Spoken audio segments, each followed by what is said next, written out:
Landlord tried to evict me. I turned the tables and bought his property.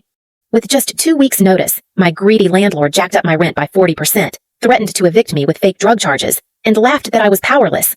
But he didn't see it coming. I turned the tables, bought his building, and kicked him out. This is the story of how I transformed fear into justice and exposed his dark secrets. The apartment at 1247 Oak Street had always been a place Emma Carter had reluctantly grown to call home.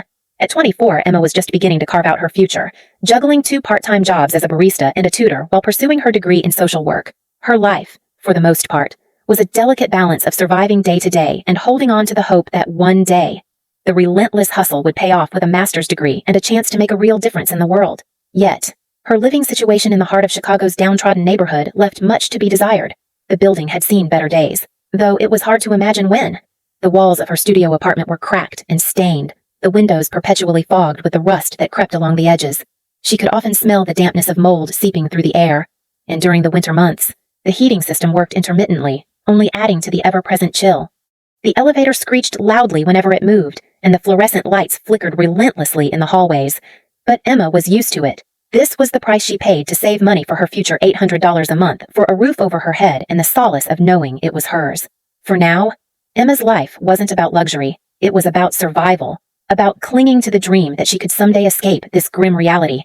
The memory of the car accident that took both her parents when she was 16 still haunted her every day. Their absence had left a jagged hole in her heart, one she worked tirelessly to fill by keeping herself busy with school and work. She never had time to mourn, to feel sorry for herself.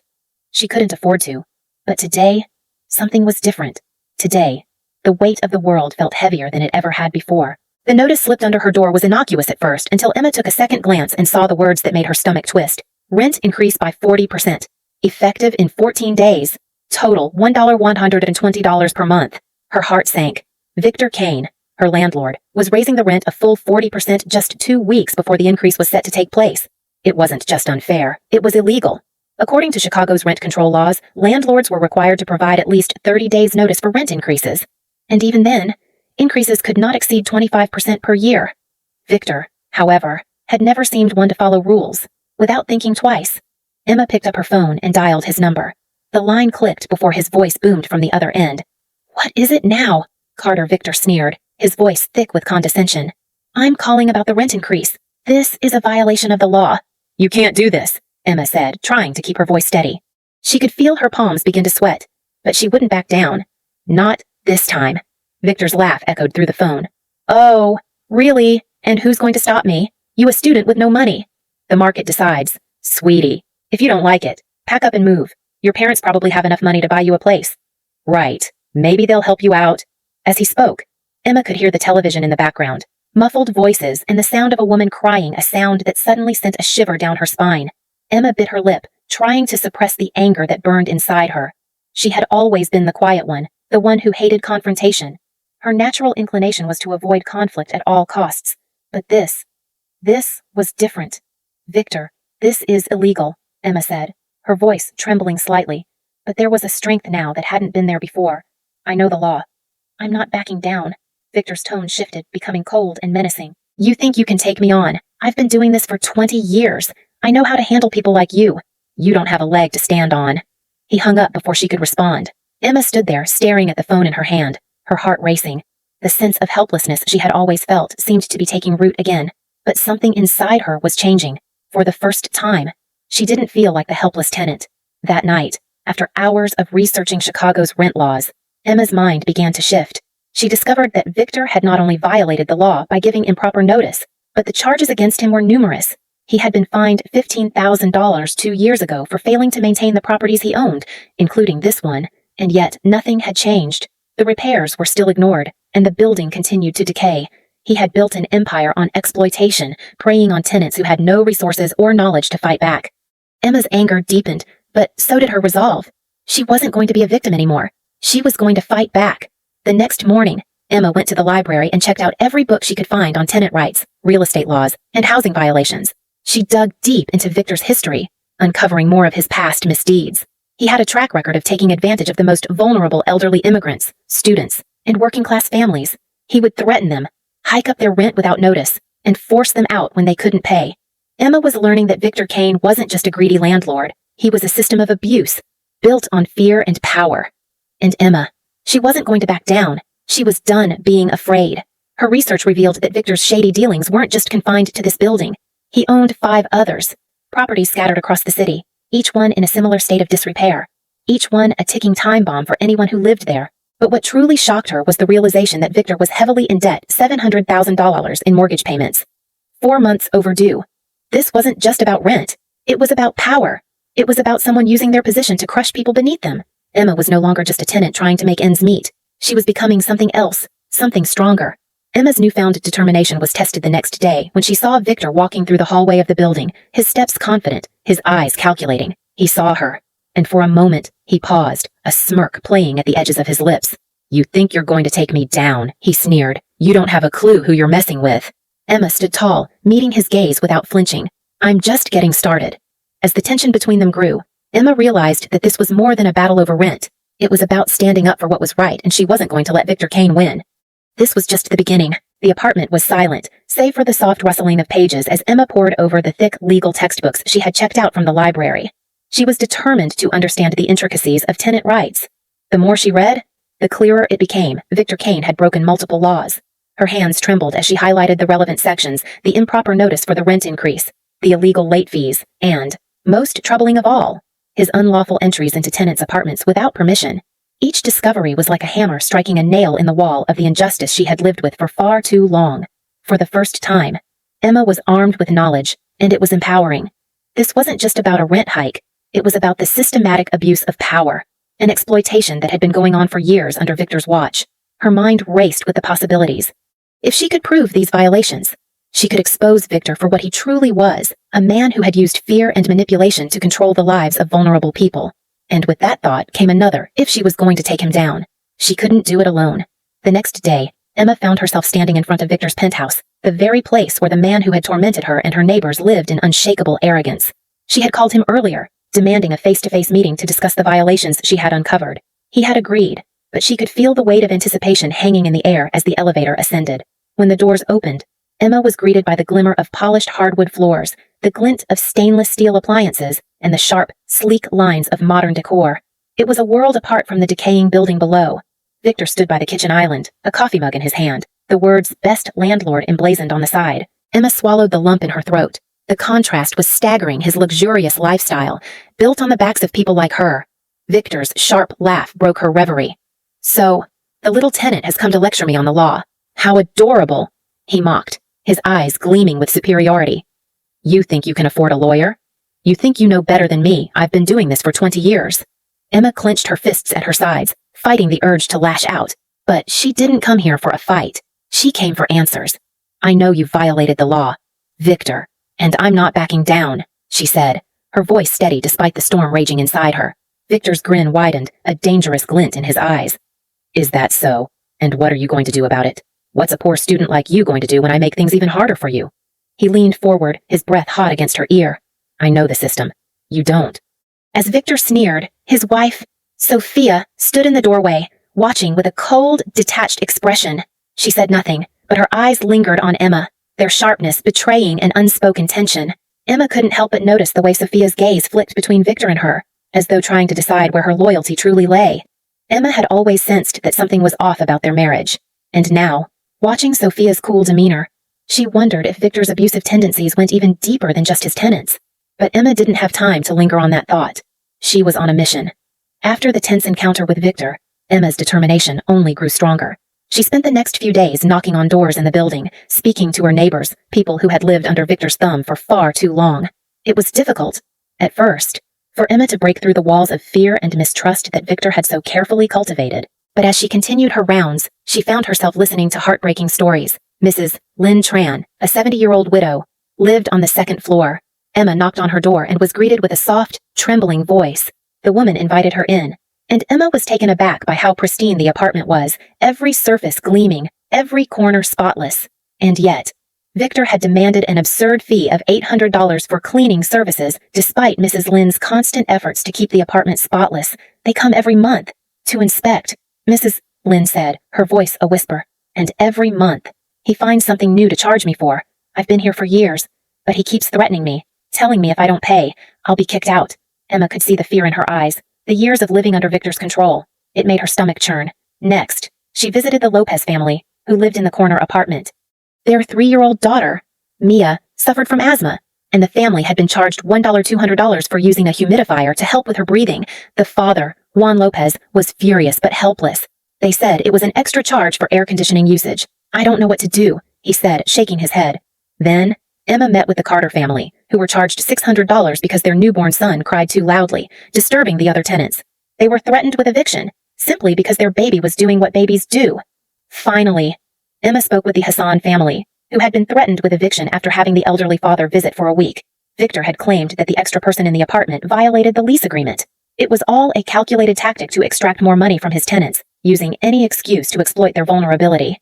Emma's blood boiled as she heard each story. Victor's targets were always the same immigrants, students, the elderly people who were too scared or too powerless to fight back. As Emma pieced together the stories of her neighbors, the weight of the injustice settled heavily on her shoulders.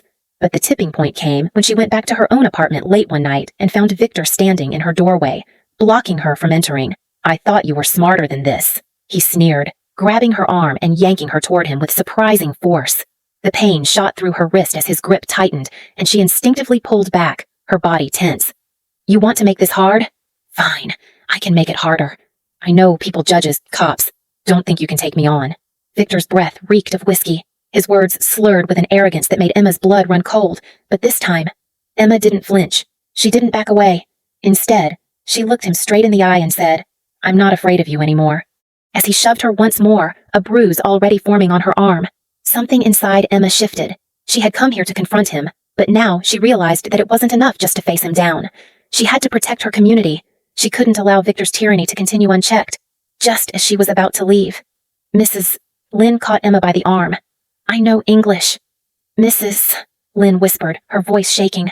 "I've known it for years, but I pretend I don't. I don't want him to know that I know.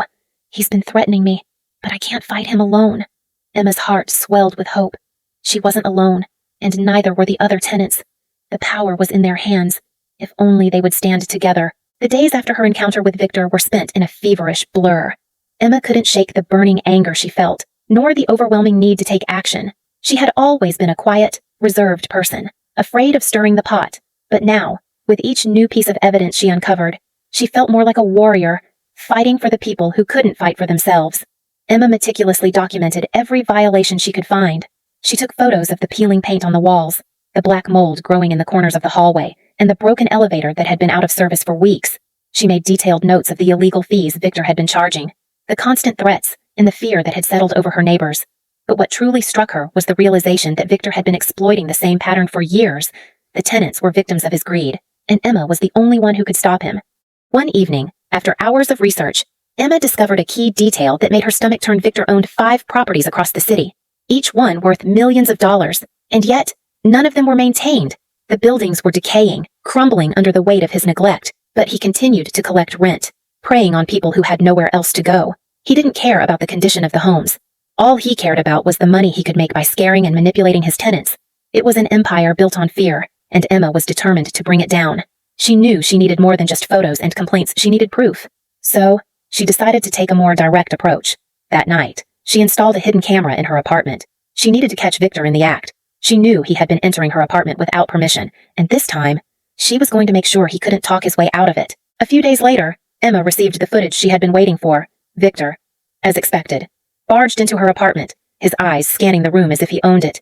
He muttered to himself, "Students always have something to hide. Drug use, bad behavior. It's all the same." The camera recorded every word, every movement, and Emma knew that this evidence would be crucial in taking him down. He was trying to fabricate a reason to evict her, using baseless accusations as his weapon. Emma was no longer just a victim of his manipulation. With the evidence in her hands, she felt a surge of confidence. But she also knew she couldn't do this alone. She needed help. That's when she reached out to her grandfather, Henry Brooks. Henry was a retired contractor, a man with decades of experience in real estate and construction. He had seen his fair share of shady dealings in the industry, and Emma knew that he would be able to offer the expertise she needed to turn the tide. Emma sat across from Henry at his kitchen table, laying out the evidence she had gathered. He listened carefully, his face a mask of concentration. When she finished, he leaned back in his chair, his hands steepled together. "Victor Kane is in deep," Henry said after a long pause. "He owes $700,000 in mortgage payments, and he's 4 months behind. If he doesn't pay up soon, his properties are going to be foreclosed on. That's why he's been so aggressive. He's desperate for cash. Emma's heart raced. This was it. This was her chance. What can we do? Henry's eyes twinkled with a glimmer of mischief. We can buy the building at auction. It's a risk, but if we get it, we can take over. I've been in the game long enough to know how to handle a property like that. You want to manage it? Emma's mind raced with the possibilities. She had been fighting so hard to expose Victor's crimes. But this was a way to take back control, not just for her, but for everyone in the building. She looked at Henry and nodded. Yes, let's do it. A few days later, Emma witnessed a moment that would forever change the course of her journey. She was walking down the hallway when she saw Victor standing outside Mrs. Lynn's apartment, his face twisted in anger. Mrs. Lynn, the frail 70-year-old woman who had been living in the building for years, stood before him, trembling. Sign it. Lynn, Victor demanded, holding out a paper. Sign it or you'll be out on the street by tomorrow. I don't care if you've paid your rent every month. I'll have you evicted. Mrs. Lynn's hands shook as she reached for the pen, but before she could sign, Emma stepped forward, her voice steady but firm. Victor, that's enough. You can't do this. Victor's eyes narrowed, his lips curling into a sneer. Stay out of this. Carter, you're in no position to interfere. But Emma wasn't backing down. She stepped between Victor and Mrs. Lynn, blocking his path. You can't keep threatening people. You're not above the law. Victor's face darkened. You're making a mistake. Emma, you're going to regret this. Emma didn't flinch. She knew she had to stand her ground. She turned to Mrs. Lynn, her heart breaking at the sight of the woman's fear. You don't have to sign that. We're going to make sure you're safe. No one is going to take your home. Mrs. Lynn's eyes filled with tears, but she shook her head. I can't fight him alone. I've been so afraid. Emma put a hand on her shoulder, her voice soft but resolute. You're not alone anymore. We're in this together. Just then, another tenant came forward, a man from the second floor. Victor threatened us too, he said quietly. He cut our electricity for a whole week, said he'd do the same to anyone who didn't pay up. The revelation hit Emma like a punch to the gut.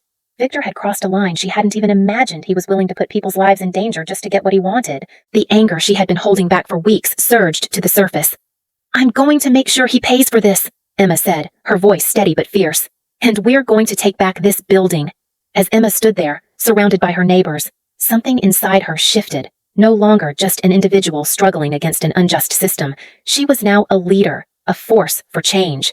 The spark of hope had been lit in her community, and she would protect it with everything she had. Victor Kane was about to find out that his reign of terror was coming to an end, and Emma wasn't backing down.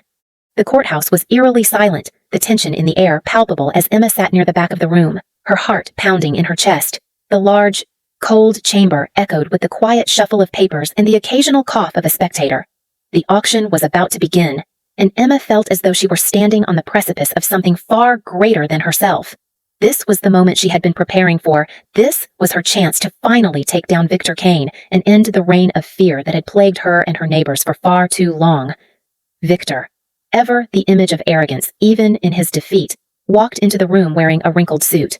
He looked out of place among the formal attire of the other bidders and lawyers. His face was drawn, his eyes frenzied, as he clutched his phone, making frantic calls to potential investors. His voice trembled with desperation, the words barely audible as he begged, Please, you need to help me. If I lose this building, I'm finished. I can't let this happen. Emma's eyes narrowed as she watched him. The man who had tried to break her was now the one who was vulnerable, trembling in the face of his own downfall. His bluster had disappeared, replaced by panic. This was the moment she had been waiting for. The auctioneer's voice broke the silence. We're starting the bidding at $650,000 for 1247 Oak Street, valued at $825,000. Do I hear $650,000? Victor's gaze snapped to the auctioneer, his eyes frantic as he clenched his fists. Henry Brooks, sitting beside Emma, raised his bidding paddle with confidence. $700,000, he called out, his voice firm, a stark contrast to Victor's flustered tone. Victor's face turned pale. He quickly raised his own paddle. $705,000, he shouted, his voice cracking with desperation. His eyes scanned the room, looking for support, but no one responded. No one was willing to help him now. The auctioneer looked around the room, waiting for any other bids, but there was only silence. Henry raised his paddle once more, a calm smile tugging at the corner of his lips. $750,000, he declared, his voice resolute. Victor slumped into his seat, his face drained of color. He let out a strangled cry. Please, just give me more time, I'll pay. I swear I need more time. His words hung in the air, desperate and raw. Emma's heart raced, and she couldn't help but feel a surge of triumph. The man who had tormented her for so long, the man who had built his empire on the backs of people like her, was now powerless. He was the one on the verge of losing everything, and she was the one who had helped make it happen. Her eyes locked with Victor's, and she saw the flicker of recognition in his gaze. He knew it was over. The tables had turned, and this time, he wasn't going to win. A rush of emotion flooded through her: relief, satisfaction, and a bitter sense of justice. But there was something else too, something unexpected. As she stared at Victor, she felt a pang of sympathy for him. He was broken, a man whose own greed and pride had led him to this moment of humiliation. After the gavel struck and the building was officially sold to Henry, Emma's thoughts were already racing ahead to the next steps.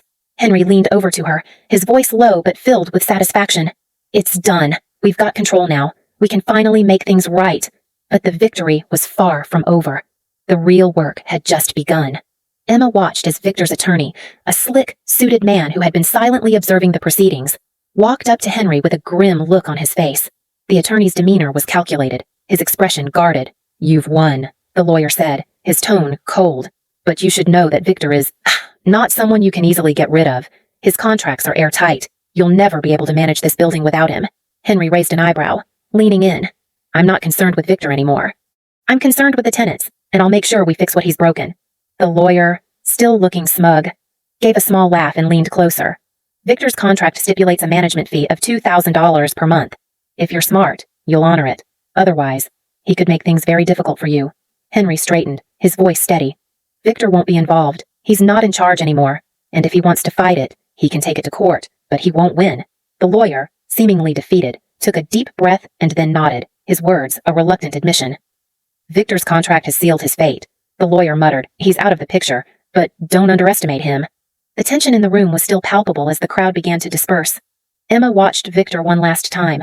His hands were trembling as he clutched the sides of his suit jacket.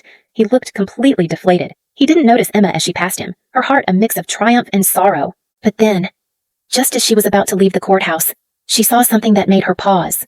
Sophia, Victor's wife, was standing at the exit, her eyes locked on the ground. She was holding her coat in her hands, her face unreadable. As Emma walked past, she caught Sophia's gaze. Without a word, Sophia stepped forward, her voice low but clear. "I'm leaving him. I can't do this anymore. The lies, the greed. I can't live like this." Emma was taken aback, surprised by the suddenness of it. She had always seen Sophia as an enigma, cold and distant. But now, there was a weariness in her eyes that spoke volumes. Sophia's shoulders slumped as she spoke, her voice barely above a whisper. "I've been miserable for years, watching him destroy everything. I'm done." Emma nodded slowly, unsure of what to say. "I hope you find peace." Sophia gave a small, tired smile, and for the first time, Emma saw a glimmer of humanity in her eyes. "Thank you. For everything. You've done what I couldn't." As Sophia turned to leave, Emma stood there for a moment, absorbing the weight of everything that had just happened. Victor's downfall was inevitable. But this Sophia leaving him, it was a twist she hadn't expected. It was as if the very foundation of his empire was crumbling, piece by piece. Emma took a deep breath. This wasn't just about winning. It was about rebuilding. And for the first time, she truly believed that she could help create a better future for everyone in the building. The days after the auction passed quickly, but Emma's focus never wavered. She was already making plans for the future. The victory over Victor Kane was only the first step in a long road to rebuilding the community at 1247 Oak Street. As the ink dried on the contract and Henry took control of the building, Emma felt a weight lift from her shoulders, but also a new sense of responsibility settle in its place. This was only the beginning. Victor's downfall came swiftly, as Emma had hoped. The housing inspector, following up on her reports, uncovered a shocking array of fraud and malpractice. The evidence was undeniable: fake invoices, security deposits held without cause, and charges for apartments that had already been vacated and re-rented. It was a web of deceit and manipulation, built on the suffering of innocent tenants. The consequences for Victor were severe. He was sentenced to 2 years of probation, ordered to pay $60,000 in restitution to the tenants he had wronged, and banned from owning or managing rental properties for the next 10 years. The judge's words echoed in Emma's mind. This is a victory not only for the law, but for the community that has suffered in silence for far too long. She had hoped for justice, and now she was witnessing it unfold. But the most painful consequence for Victor wasn't the legal penalties, it was his personal life. After the judgment, Sophia, his wife, packed her bags and left him. She returned to California, choosing a new life free from his tyranny. Emma couldn't help but feel a complex mix of emotions as she thought of Sophia's departure. The woman had been complicit in her own way, but Emma knew how suffocating Victor's presence could be. She couldn't blame her for wanting out. Victor was left alone, surrounded by his debts and his crumbling empire. He had once been a powerful man, but now, all that remained was his name, stained by his actions. With the weight of the past lifted, Emma and Henry turned their attention to the future. They invested $250,000 into repairing and renovating the building. The place was in desperate need of a transformation, and they were determined to restore it to a safe, welcoming home for the tenants who had long suffered in silence. The elevator was replaced with a new, functioning one, free of the screeching and rattling that had once been a daily reminder of neglect. The heating system, which had failed every winter, was upgraded to provide consistent warmth for the residents.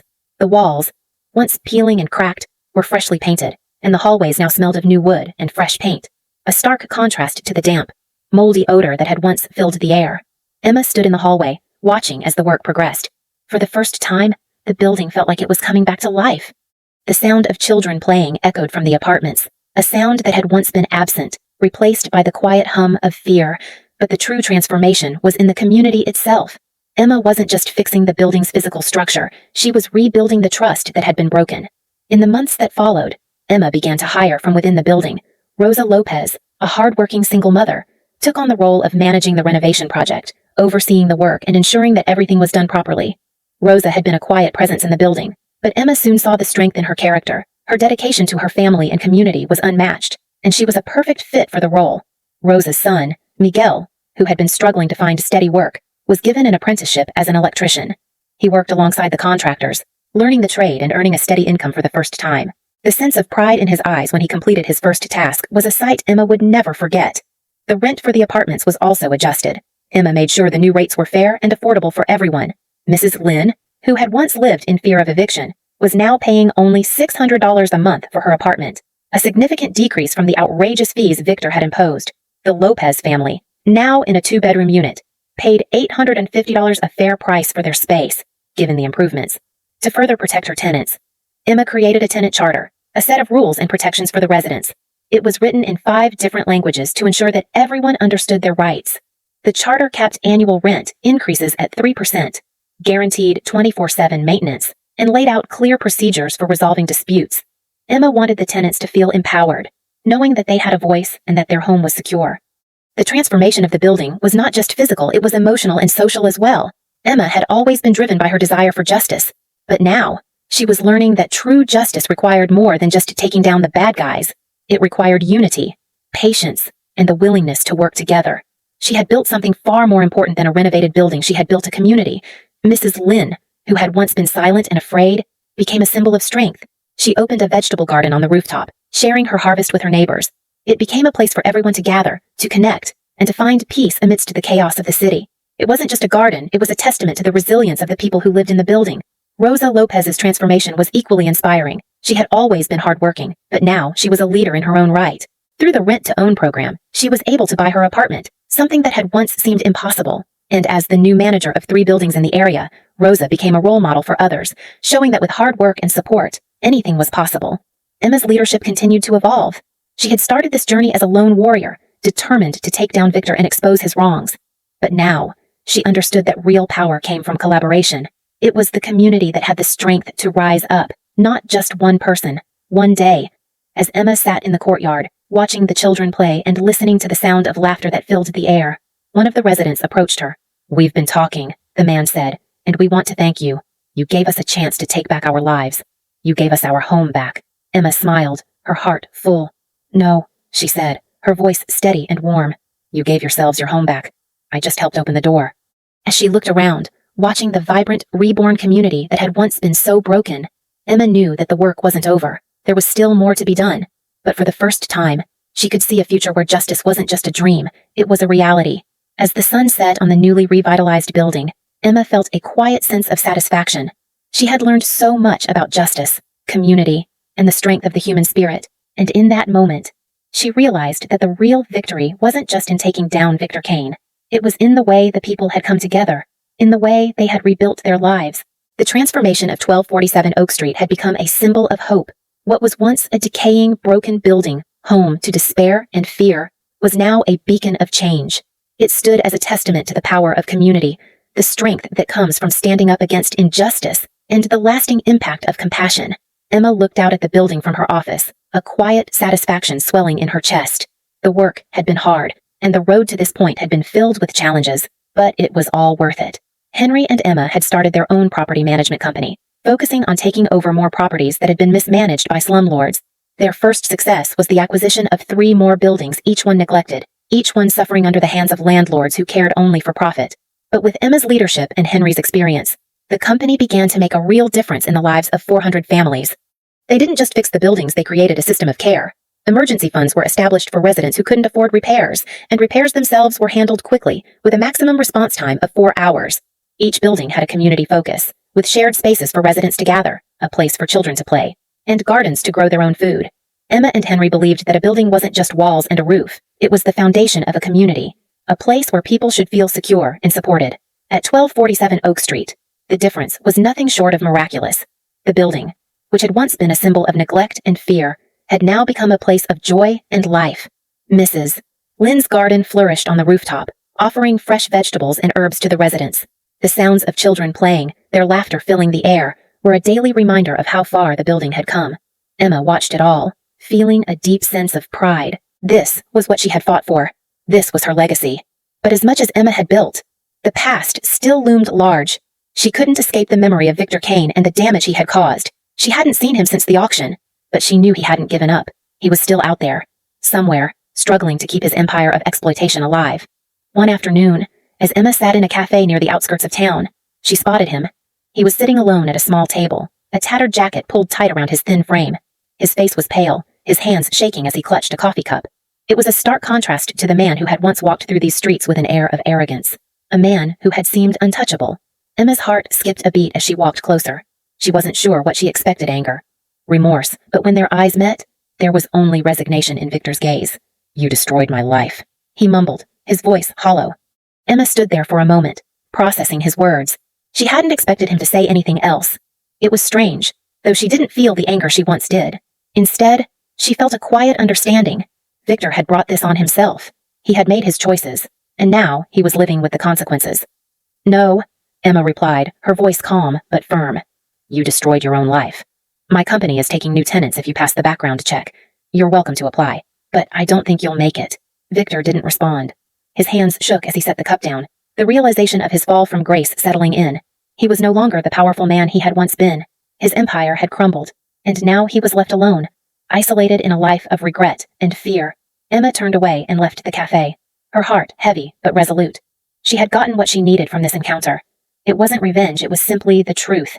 Victor had lost everything, but it wasn't her doing. It was his own actions that had led him here. Months passed, and the building continued to thrive. Emma had completed her master's degree in social work, and now she was a full-fledged advocate for tenant rights. She used her voice to fight for those who had no power, pushing for reforms that would make sure no one would ever have to live in the conditions she and her neighbors had endured. Her work extended beyond her own properties. She now consulted with city officials and community organizations, working to spread the model she had created and make it a reality for more families. But her greatest legacy wasn't in the policy changes she advocated for or the buildings she managed. It was in the people. Emma had learned from Mrs. Lynn and Rosa Lopez that real change came from within communities. The strength of a community was not just in its buildings, it was in the people who lived in them. It was the people who cared for each other, who supported one another, who stood up together and said, "This is not acceptable." Emma's work had helped to restore their faith in the world.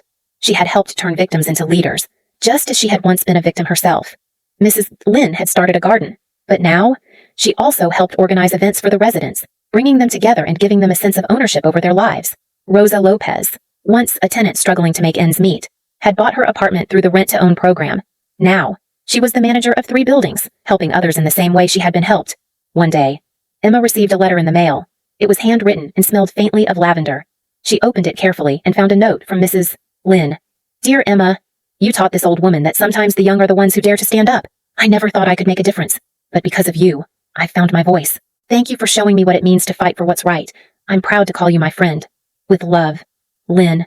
Tears welled in Emma's eyes as she read the words. She had come so far from a scared, quiet tenant, to a leader, to an advocate, and it was moments like this that made every hardship worth it. She had not only helped to rebuild a building, she had helped to rebuild lives.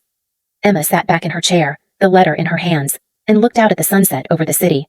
The world was far from perfect, But she knew one thing for sure: justice wasn't about revenge. It was about building something better, something that would last long after the dust had settled. The power of community, of compassion, of standing together. This was the real legacy of justice. And Emma had done her part to make sure that legacy would endure.